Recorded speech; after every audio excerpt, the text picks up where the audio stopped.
নমস্কাৰ বন্ধু বান্ধৱীসকল জ্ঞান বিজ্ঞান অসমৰ নতুন এটা ভিডিঅ'লৈ আপোনালোক সকলোকে স্বাগতম জনাইছোঁ মই দিবজ্যোতি আজিৰ এই ভিডিঅ'টোৰ জৰিয়তে মই আপোনালোকৰ লগত এটা গুৰুত্বপূৰ্ণ ইনফৰমেশ্যন শ্বেয়াৰ কৰিম সো ভিডিঅ'টো আপোনালোকে শেষলৈকে চাব স্কিপ নকৰি আৰু মোৰ চেনেলটো যদি নতুনকৈ আহিছে তেতিয়া মোৰ চেনেলটো সাবস্ক্ৰাইব কৰি ল'বলৈ নাপাহৰিব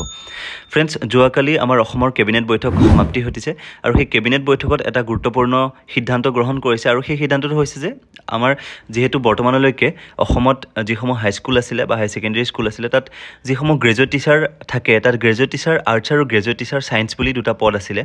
কিন্তু অসম চৰকাৰে নতুনকৈ এটা বস্তু এড কৰিব বিচাৰিছে যিটো হ'ল গ্ৰেজুৱেট টিচাৰ্ছ মেথমেটিক্স অৰ্থাৎ মেথছত এজন নতুন গ্ৰেজুৱেট টিচাৰ তেওঁলোকে এপইণ্ট কৰিব বিচাৰিছে যেহেতু আমাৰ অসমত যিসমূহ হাইস্কুল আছে সেই হাইস্কুলসমূহত যিসমূহ গ্ৰেজুৱেট টিচাৰ সায়েন্স বুলি এপইণ্টমেণ্ট কৰে সেই গ্ৰেজুৱেট টিচাৰ সায়েন্সৰ সকলো মেথছৰ বেকগ্ৰাউণ্ডৰ নহয় সো সেইকাৰণে স্কুলসমূহত মেথমেটিক্স বিষয়টো পঢ়োৱাত বহুতো খেলিমেলি হয় বা সকলো যিসমূহ প্ৰাৰ্থীয়ে নতুনকৈ চাকৰি পায় তেওঁলোকে হয়তো মেথছত ভাল নহ'বও পাৰে গতিকে মেথছ বেকগ্ৰাউণ্ডৰ নোহোৱাৰ কাৰণে গতিকে সেই প্ৰসংগত অসম চৰকাৰে এটা সিদ্ধান্ত গ্ৰহণ কৰিছে যে যিসমূহ ছাত্ৰী মেথছ বেকগ্ৰাউণ্ডৰ পৰা আহিব অৰ্থাৎ মেথছত অনাৰ্ছ থাকিব মেজৰ থাকিব তেওঁলোকে সেই মেথছৰ যিটো ছাবজেক্ট নতুনকৈ যিটো এড কৰিছে গ্ৰেজুৱেট টিচাৰ মেথছ তাত এপ্লাই কৰিব পাৰিব আৰু তেতিয়া বিদ্যালয়সমূহত খুব ধুনীয়াকৈ সেই মেথছৰ বিষয়টোত ছাত্ৰ ছাত্ৰীক শিক্ষাদান কৰিব পাৰিব গতিকে এই প্ৰসংগত শিক্ষামন্ত্ৰী মহোদয় আৰু মুখ্যমন্ত্ৰী মহোদয়ে তেওঁলোকৰ মন্তব্য আগবঢ়াইছে লগতে আমাৰ কেবিনেটত এইটো ডিচিশ্যন হৈ গৈছে যে নতুনকৈ মেথছ টিচাৰ তেওঁলোকে 1766টা পদৰ নতুনকৈ মেথছ টিচাৰ তেওঁলোকে এপইণ্ট কৰিব যিটো আমাৰ নতুন এডভাৰটাইজমেণ্ট ওলাই গৈছিলে সেই এডভাৰটাইজমেণ্টটোতে এইখিনি এড থাকিব গতিকে আমাৰ যিসমূহ মেথছ বেকগ্ৰাউণ্ডৰ ছাত্ৰ ছাত্ৰী তেওঁলোকৰ কাৰণে খুব এইটো গুৰুত্বপূৰ্ণ ইনফৰমেশ্যন বুলি ক'ব লাগিব আৰু কোন কেণ্ডিডেটে এই মেথছ ছাবজেক্টটোত অৰ্থাৎ গ্ৰেজুৱেট টিচাৰ মেথছত এপ্লাই কৰিব পাৰিব সেই বিষয়ে আমি ইয়াত আলোচনা কৰিম এই বিষয়ত মই আগতেও এটা ভিডিঅ' প্ৰস্তুত কৰিছিলোঁ ছায়েন্স টিচাৰ মেথছ বুলি এটা বস্তু উলিয়াইছিলে শিক্ষামন্ত্ৰী মহোদয় আজিৰ পৰা প্ৰায় এবছৰমানৰ আগতে এই বিষয়ে এই প্ৰসংগত তেওঁ মন্তব্য আগবঢ়াইছিলে তথাপিও আমি ডিছকাছ কৰিম এই ভিডিঅ'টোৰ জৰিয়তে যে মেথছ টিচাৰ যিটো গ্ৰেজুৱেট টিচাৰ মেথছ হ'ব তাৰ কাৰণে কোনে এপ্লাই কৰিব পাৰিব আৰু কোনে এপ্লাই কৰিব নোৱাৰিব সেই বিষয়ে আমি আলোচনা কৰিম প্ৰথমে মই আপোনালোকৰ লগত এই ভিডিঅ' দুটা শ্বেয়াৰ কৰিব বিচাৰিছোঁ মুখ্যমন্ত্ৰী মহোদয় আৰু শিক্ষামন্ত্ৰী মহোদয়ে এই প্ৰসংগত কি মন্তব্য আগবঢ়াইছিলে প্ৰথমতে সেই ভিডিঅ' দুটা আপোনালোকে চাই লওক প্ৰথমতে শিক্ষামন্ত্ৰী মহোদয়ৰ আমি আজিৰ পৰা 2-3 দিনমানৰ আগত এটা নিউজত তেওঁৰ এটা মন্তব্য পাইছিলোঁ আমি সেই বিষয়ে মই আপোনালোকক দেখুৱাই ল'ব বিচাৰিছোঁ শিক্ষামন্ত্ৰী মহোদয়ে কি কৈছিলে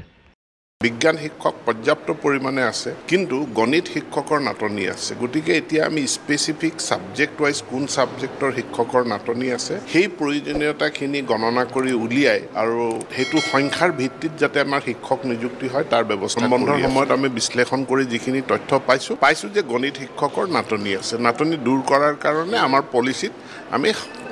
পলিচিৰ কিছু সংশোধনী আমি এই কিদিনতে ঘটাম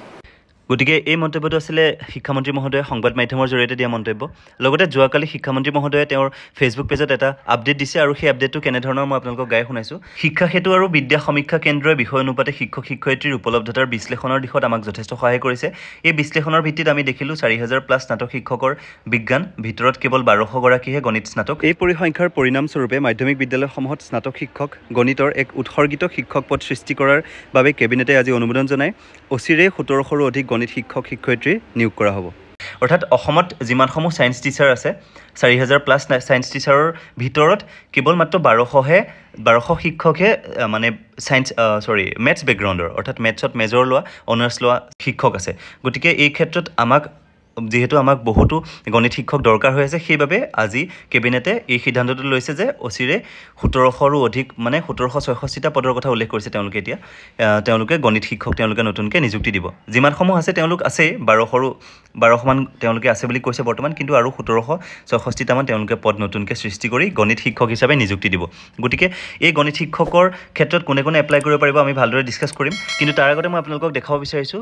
কেবিনেট বৈঠক শেষ হোৱাৰ পাছত মুখ্যমন্ত্ৰী মহোদয়ে প্ৰেছ কনফাৰেন্স যোগে তেওঁ এই গ্ৰেজুৱেট টিচাৰ মেথমেটিক্সৰ বিষয়ে তেওঁ উল্লেখ কৰিছে আৰু কেনেধৰণে ইনিচিয়েটিভ লোৱা যাব সেই বিষয়ে তেওঁ উল্লেখ কৰিছে গতিকে আপোনালোকে মুখ্যমন্ত্ৰী মহোদয়ৰ ভিডিঅ'টো ভালদৰে চাই লওক তাৰপিছত আমি গ্ৰেজুৱেট টিচাৰ মেথমেটিক্সত কোনে এপ্লাই কৰিব পাৰিব সেই বিষয়ে ভালদৰে ডিছকাছ কৰিম ইয়াতে কেবিনেটে আৰু এটা বিশেষ সিদ্ধান্ত লৈছে যিটো মই আপোনালোকক ক'ব খুজিছোঁ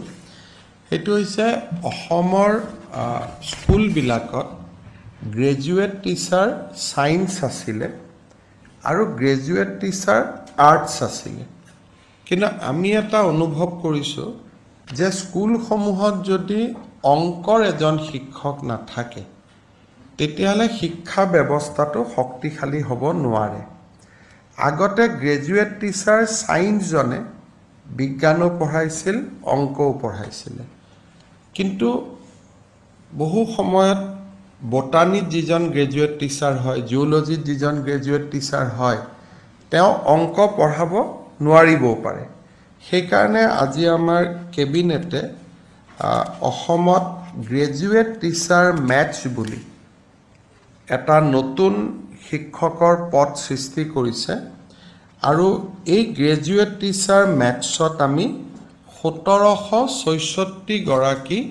শিক্ষক শিক্ষয়িত্ৰীক নিযুক্তি দিয়াৰ বাবে সিদ্ধান্ত লৈছে অৰ্থাৎ ইয়াৰ ফলত যিসকলে মেথছত অনাৰ্ছ লৈ বা মেথছত মেজৰ লৈ পাছ কৰিছিল তেনেকুৱা 1764 জন যুৱক যুৱতীৰ নিয়োগৰ সুবিধাও মুকলি হ'ব আৰু সমান্তৰালভাৱে আমাৰ বিদ্যালয়সমূহৰ শিক্ষা ব্যৱস্থাত এটা খুব সুন্দৰ প্ৰভাৱ পৰিব গতিকে আপোনালোকে মুখ্যমন্ত্ৰী মহোদয়ৰ কথাখিনি ভালদৰে শুনিলে তেওঁ এটা কথা স্পষ্টভাৱে উল্লেখ কৰিছে যে গ্ৰেজুৱেট টিচাৰ যিটো মেথছ পদ সৃষ্টি কৰিব সেই ক্ষেত্ৰত গ্ৰেজুৱেশ্যন মেথমেটিক্সত যিসকলে গ্ৰেজুৱেশ্যন কৰিছে অৰ্থাৎ মেথমেটিক্স বেকগ্ৰাউণ্ডৰ যিসমূহ কেণ্ডিডেট থাকিব তেওঁলোকেহে এই পদটোত এপ্লাই কৰিব পাৰিব অৰ্থাৎ যিসকল কেণ্ডিডেটে মেথমেটিক্সত অনাৰ্ছ লৈ গ্ৰেজুৱেশ্যন কৰিছে তেওঁলোকেহে এপ্লাই কৰিব পাৰিব বুলি মুখ্যমন্ত্ৰী মহোদয়ে উল্লেখ কৰিছে কিন্তু আজিৰ পৰা 1-1.5 বছৰমান আগতে আমাৰ শিক্ষামন্ত্ৰী মহোদয়ে এটা কথা উল্লেখ কৰিছিলে যে আমাৰ অসমত যিসমূহ ছায়েন্স টিচাৰ আছে অৰ্থাৎ গ্ৰেজুৱেট টিচাৰ ছায়েন্সৰ যিটো পদ আছে সেই ক্ষেত্ৰত আমাৰ স্কুলসমূহত এটা প্ৰব্লেম হয় যে গ্ৰেজুৱেট টিচাৰ ছায়েন্সত যিসকল এপইণ্টমেণ্ট হয় তেওঁলোকে মেথমেটিক্স ছাবজেক্টটো পঢ়াব লাগে অৰ্থাৎ তেওঁলোক হয়তো মেথমেটিক্স বেকগ্ৰাউণ্ডৰ নহ'বও পাৰে গতিকে সেই কাৰণে মেথমেটিক্স বিষয়টোত আমাৰ শিক্ষাখণ্ডত আমাৰ মেথমেটিক্স বিষয়টো আমাৰ স্কুলসমূহত অলপ পিছ পৰি যোৱাৰ নিচিনা অনুভৱ হয় গতিকে সেই ক্ষেত্ৰত তেওঁলোকে নতুনকৈ এটা ছাবজেক্ট টিচাৰ এড কৰিম বুলি কৈছিলে যিটো হ'ল গ্ৰেজুৱেট টিচাৰ মেথমেটিক্স অৰ্থাৎ তেওঁ শিক্ষামন্ত্ৰী মহোদয়ে কৈছিলে ছায়েন্স টিচাৰ মেথমেটিক্স বুলি কিন্তু বৰ্তমান গ্ৰেজুৱেট টিচাৰ মেথমেটিক্স বুলি এটা নতুনকৈ পদ সৃষ্টি কৰিছে গতিকে শিক্ষামন্ত্ৰী মহোদয়ৰ মন্তব্যৰ ভিত্তিত মই আপোনালোকক ক'ব বিচাৰিছোঁ যে গ্ৰেজুৱেট টিচাৰ মেথমেটিক্সত সেইসকল কেণ্ডিডেটেহে এপ্লাই কৰিব পাৰিব যিসকলে মেথমেটিক্স বিষয়টোত হায়াৰ ছেকেণ্ডেৰীত মেথমেটিক্স বিষয়টোত 60%তকৈ বেছি নম্বৰ পাইছে আৰু গ্ৰেজুৱেশ্যনত যদি তেওঁলোকৰ মেথমেটিক্স ছাবজেক্টটো নাই তথাপিও তেওঁ মেথছ টিচাৰ হ'ব পাৰিব হায়াৰ ছেকেণ্ডেৰীত যদি 60%তকৈ বেছি পাইছে মেথছত তেতিয়া গ্ৰেজুৱেশ্যনত আপোনাৰ মেথমেটিক্স ছাবজেক্টটো নহ'লে হ'ব যদি আপুনি বটানী বা জুলজিত গ্ৰেজুৱেশ্যন কৰিছে আৰু আপোনাৰ মেথছটো আপোনাৰ পাছ কোৰ্চ হিচাপে নাই তথাপিও আপুনি গ্ৰেজুৱেট টিচাৰ মেথছ হ'ব পাৰিব আৰু যদি আপুনি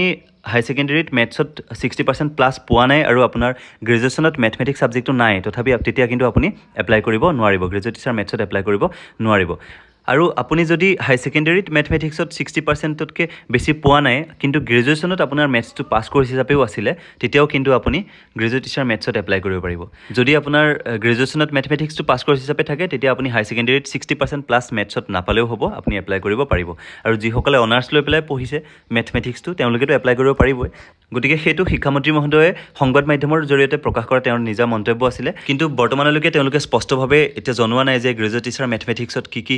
ক্ৰাইটেৰিয়া লাগিব কোনে এপ্লাই কৰিব পাৰিব কোন কেণ্ডিডেট এপ্লাই কৰিব পাৰিব সেই বিষয়ে তেওঁলোকে জনোৱা নাই যদিও মুখ্যমন্ত্ৰী মহোদয়ে থুলমূলকৈ আমাক এটা আভাস দিছে যে যিসকল মেথছ বেকগ্ৰাউণ্ডৰ অৰ্থাৎ অনাৰ্ছ লৈ তেওঁলোকে গ্ৰেজুৱেশ্যন কৰিছে মেথছত তেওঁলোকে এপ্লাই কৰিব পাৰিব এই মেথমেটিক্স টিচাৰ যিটো আমাৰ গ্ৰেজুৱেট টিচাৰ মেথমেটিক্স তাত এপ্লাই কৰিব পাৰিব গতিকে আগন্তুক সময়ত আমি যদি কিবা ইনফৰ্মেশ্যন পাওঁ নটিফিকেশ্যন পাওঁ আপোনালোকৰ লগত শ্বেয়াৰ কৰিম যিহেতু খুব সোনকালেই তেওঁলোকে কৈ আছে যে আমাৰ এডভাৰটাইজমেণ্টটো প্ৰকাশ কৰিব গ্ৰেজুৱেট টিচাৰ আৰু পোষ্ট গ্ৰেজুৱেট টিচাৰ্ছৰ কাৰণে যিটো টেটকাম ৰিক্ৰুটমেণ্ট টেষ্ট হ'ব গতিকে যেতিয়া এডভাৰটাইজমেণ্ট ওলাব তেতিয়াতো আমি গমেই পাই যাম কিন্তু তাৰ আগতেও যদি এনেধৰণৰ কিবা ইনফৰ্মেশ্যন পাওঁ যে গ্ৰেজুৱেট টিচাৰ মেথমেটিক্সৰ বিষয়ে তেওঁলোকে কিবা ইনফৰ্মেশ্যন দিছে যে কোনে এপ্লাই কৰিব পাৰিব এই পদটোত তেতিয়া আমি আপোনালোকৰ লগত ভিডিঅ' আকাৰে শ্বেয়াৰ কৰিবলৈ চেষ্টা কৰিম গতিকে আজি আপোনালোকক আমি এই কথাকেইটাই শ্বেয়াৰ কৰিলোঁ আপোনালোকৰ ওচৰত যদি তেনেধৰণৰ কিবা ইনফৰ্মেশ্যন আছে কমেণ্ট বক্সত কমেণ্ট কৰি জনাব আৰু যদি আমি আকৌ কিবা নতুন ইনফৰ্মেশ্যন পাওঁ আপোনালোকৰ লগত শ্বেয়াৰ কৰিবলৈ চেষ্টা কৰিম যদি ভিডিঅ'টো ভাল লাগিছে তেন্তে লাইক কৰিব শ্বেয়াৰ কৰিব বন্ধু বান্ধৱীৰ লগত আৰু যদি মোৰ চেনেলটোত নতুনকৈ আহিছে তেন্তে মোৰ চেনেলটো ছাবস্ক্ৰাইব কৰি ল'ব কাষতে থকা বেল আইকনটো প্ৰেছ কৰি অল কৰি ৰাখিব তেতিয়া আগন্তুক সময়ত মই যিসমূহ ভিডিঅ' আপলোড কৰিম আপোনালোকে পাই থাকিব আৰু নতুন এটা ভিডিঅ'ত আপোনালোকক পুনৰ লগ পাম আজিলৈ আহিছোঁ থেংক ইউ ভেৰি মাছ